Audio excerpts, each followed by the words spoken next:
But you're Johnny Manziel. Johnny Manziel. You should be leading a team. Leading a team. Now you're just hanging out. Johnny Manziel makes it a Victory Monday here on the Doghouse. Your inside look at the Cleveland Browns. I'm Andy McNamara, alongside Browns Insider from WKYC Sports in Cleveland, Matt Florjancic. It is a Victory Monday, folks. We are absolutely jacked. Johnny did it. Yeah. Oh, man, the studio audience out of control. The Rabbit, Travis Benjamin, can't stop, won't stop. The man's on fire. A couple touchdowns, ran one back, and Johnny, by God, football did it. How are you feeling? Surprised. I didn't see it coming, but I'm happy that it came for Browns fans because this is a long-suffering team, and after what was a less than auspicious beginning to the season in New York, any victory was good, but one in which the manner that they won is very, very, very, very good for Browns fans. Our season prediction record, by the way, Matt, is 1-1. I said the Browns would win 17-16. They ended up taking it 28-14. You were a naysayer. Now, week one, it worked out for you, but now they've actually proved you something. I was going on blind faith. You went on reality, which is why you're such a good Browns insider there for WKYC Sports. But hey, this was textbook on, I think, exactly how the Browns were hoping and need with this offense and lack of weapons to win. You have effectiveness running the ball. The defense make plays to give you short fields. You have a return game to give you, if they don't score with Travis Benjamin, real good field position. Johnny Manziel only threw the ball 15 times. And what stood out to me, Matt, was it was almost a carbon copy of how Marcus Mariota succeeded the week before in the opening. He only threw the ball 16 times then. So, hey, everything worked out. Yeah, everything worked out how it was supposed to. I don't know if it was necessarily all planned the way that it did, but they'll take it for sure. A few explosive plays really make the difference, and if it weren't for those explosive plays, the way the offense kind of muddled their way through the third and most of the fourth quarters, we could be talking about a different outcome. So, in my opinion, the game ball definitely has to go to Travis Benjamin because he was the man yesterday, and he's going to get some people starting to break down game film and keep him on the highlight tape of here's what we don't want to have happen. Right. Yeah, and hey, you know what? As far as those lulls, you can't have it. And they got a little bit lucky. Johnny fumbled the ball again twice. I don't put that on him as much this time. It was some breakdown by the O-line. But hey, you got to protect the ball. You have to make sure, because if a couple of those go the other way, if even one, we could be looking at a different ballgame there. And I wanted to get your take on this, Matt. What did you think of Coach Pettin going for it on 4th and short? I like the gutsiness. It didn't work out, but you left points there on the field that would have been a sure field goal. I like the call, or I like the idea, I should say. I hated the call. Yeah. You've been running it down with a lot of success, and then you give it to Johnny on a quarterback sneak for a half a yard. I would have just assumed had Duke or Crow pounded up in there for a 1 or 2 yard gain because they had been running the ball extremely well. For them not to get a half yard, though, that as good as things went in some areas, the offensive line still has not been able to be the dominant force that they talk about. It was in spurts where they played well, but they're just not dominant. They are not what they claim to be. They get penalties and horrible situations. Not that there's ever a good situation for a penalty, but they picked like the most inopportune time to get penalties, and it bites them every single time. And they have to learn that they cannot commit holding penalties because the 3 long runs now over 2 weeks' time have been taken off the board because of just lack of focus and holding penalties. Yeah, and for a couple went on Joel Petonio. Now, I will give him credit. He did make a couple of great downfield blocks on runs. But, hey, you have to stop those ridiculous penalties, those preventable penalties that kill drives. What I really liked as well, Matt, is what did we see in week 1? We saw Johnny Manziel as the team's leading rusher. This week, he ran 3 times for 1 yard. He moved around. He didn't stay in the pocket. He used his legs to extend plays but did not have to take off, did not have to rely, and I thought he went through his progressions better this week. A full week of being prepared, of being ready. Was he perfect? No, but being able to look to throw first and look downfield, I thought was such an important step in the development of Johnny. We know it's the Tennessee Titans. They're a bad football team, but you have to start somewhere. Maybe this type of confidence is something that Johnny can build on.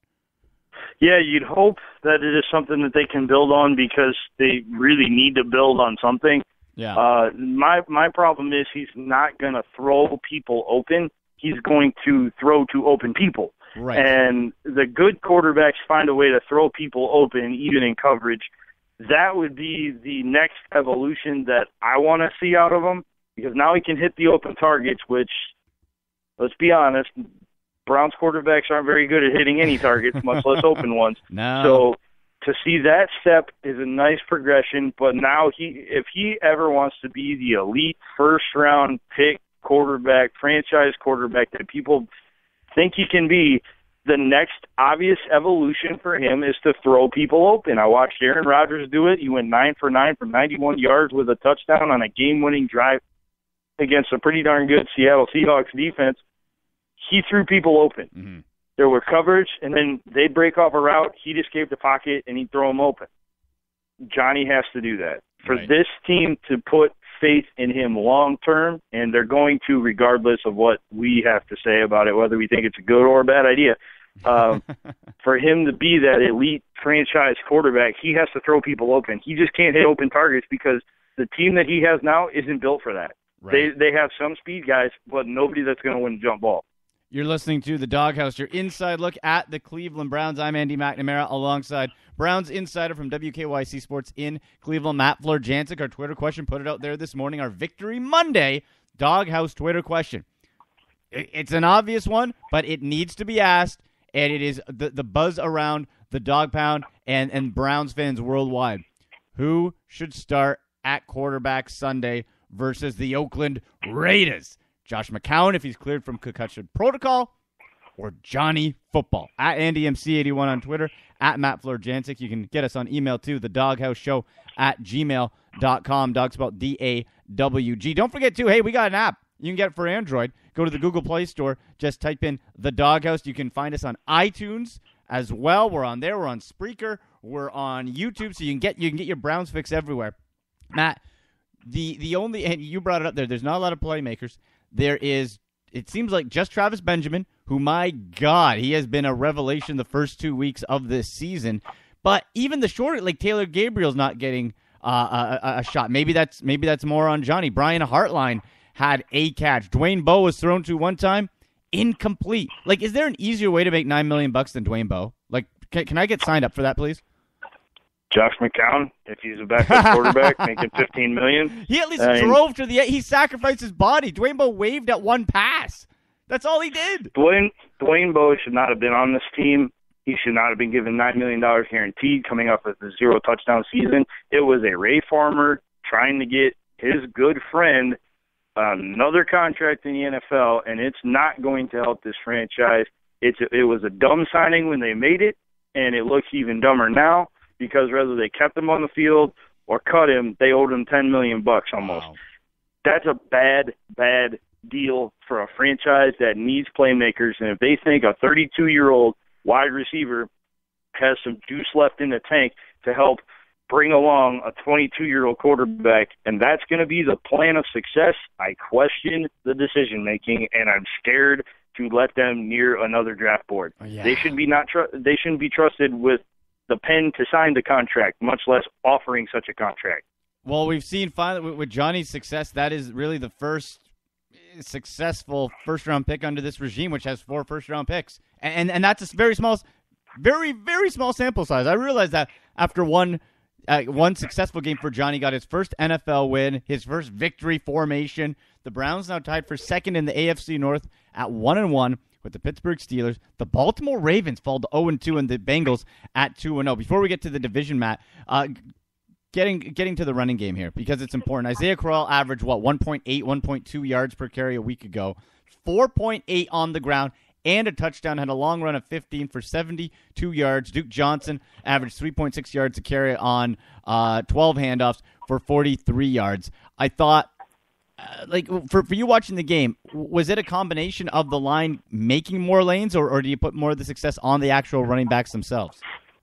Well, I put it on a little bit of both because Okay. I think both parties improved. I think the offensive line, in some regards, got their stuff right and finally started to play up to the level that they talked themselves into. And I think the running backs finally became aware of the fact that they have to hit holes when they're there. Mm-hmm. And if it's even the slightest crease, they have to make it work. Now, there were some creases that were bigger than slight. They were probably big enough to drive a truck through. But, it's definitely on both parties improving, and it's up to everybody to be successful when you're trying to run the football. It's not they're way different than the passing game, but it's definitely on both sides of the coin. You can tip your hat to the O-line and say, wow, they did a great job. And you can also say, wow, the running backs actually hit the holes they were supposed to today. So it's a mix of both, but it's good to see. At least it's progress. Sure. For the love of God, man, for anybody that knows this team, running the football, well, if anything involving the word offense has been a challenge since 1999. And to see the offense show a glimmer of hope is something to build on. It's something to hold on to at least until they let us down the next time. Matt, optimism here. Come on, buddy. It's a Victory Monday. No negativity. No negativity. Hey, I know. It's Victory Monday, and we got the Raiders coming in, so you're hoping you should be, 2-1 by the end of this thing. But Oakland beat Baltimore yesterday, and yeah. It's not an easy walk. Anytime we play the Raiders and everybody says, "Oh, the Browns should win easy because the Raiders are terrible," That usually drives me nuts. It's because never easy. I'm like, dude, please stop saying that. You're putting the hex on it already. I know. It is never easy. We're going to break that down on a Friday show to tee up Week 3, the Oakland Raiders into Cleveland. But with the running game here, 115 combined yards for Crowell and Johnson. And I did think, especially Crowell, I thought, man, I saw second, third, and sometimes fourth efforts, Matt. I saw a man much different than Week 1 in Isaiah Crowell, who just had that extra effort, dragging guys with him. And for Duke Johnson, I did see that planting of the foot. What just concerns me a little bit with Duke Johnson, and he had 43 yards along a 20. I just don't really see the explosiveness or the real quickness that was advertised. Like, he's done a good job, but I just don't see a great running back. Like, being compared with Darren Sproles, I don't see it at this point. Yeah, it might not be there. The hamstring injury might have been worse than we initially thought. It might not be there. That explosiveness, we might have to wait till next year to see it, because those nagging, soft tissue injuries, they don't go away when you play on them. They go away when you rest. And I think that might be the case. I think that's why he's less explosive. I think he just doesn't have that gear right now. And that was what his whole game was predicated on, and why the Browns drafted him so high was because he was going to be that back that was going to make the difference. Even though he's a third-round back, he was going to make the difference and totally revolutionize the offense. And, well, he seems like just another back right now. He doesn't have that extra gear. You know who's was just another back yesterday and actually helped out his former team? Terrence West. Hey, Ray Farmer, you look pretty good right now. Fumbled the ball. Browns recovered, led to a touchdown. And for Terrence West, 3 carries for 10 yards, a long of 4. Thanks for coming out, pal. That actually now looks like a decent move. But Matt, outside of the Terrence West, the Browns allowed 166 yards on the ground. Like that run defense, I thought, did a better job stuffing it up the middle. There is still no edge defense. And now the book is out on the Browns. It's, you want to gain ground? Hit the edge. Hit the edge, right? Like Dexter McCluster was a man obsessed with 98 yards. But again, hey, at least we had Terrence West screw up a little bit, so that helps. Can't always rely on mistakes, though. No. As much as Terrence West's fumble really helped and set the tone to put Mariota and the offense behind the 8-ball quickly, you can't always rely on turnovers. No. If your game's going to be predicated on forcing turnovers and getting up by 2 scores early against young quarterbacks, you better have a lights-out defense. And by the way, a 3-and-out is just as good as a turnover. Mm-hmm. I don't care what anybody says. It's still a stop, unless you take the turnover all the way back to the house. And, looking at this run defense, man, there are some running backs that got to be licking their chops going, man, if I just get to that edge, if we get outside contained on these guys and I get one block down the field from a wide receiver, I got an easy 30-yard gain. Yeah, you're gone. McCluster torched them pretty good on a couple of runs, and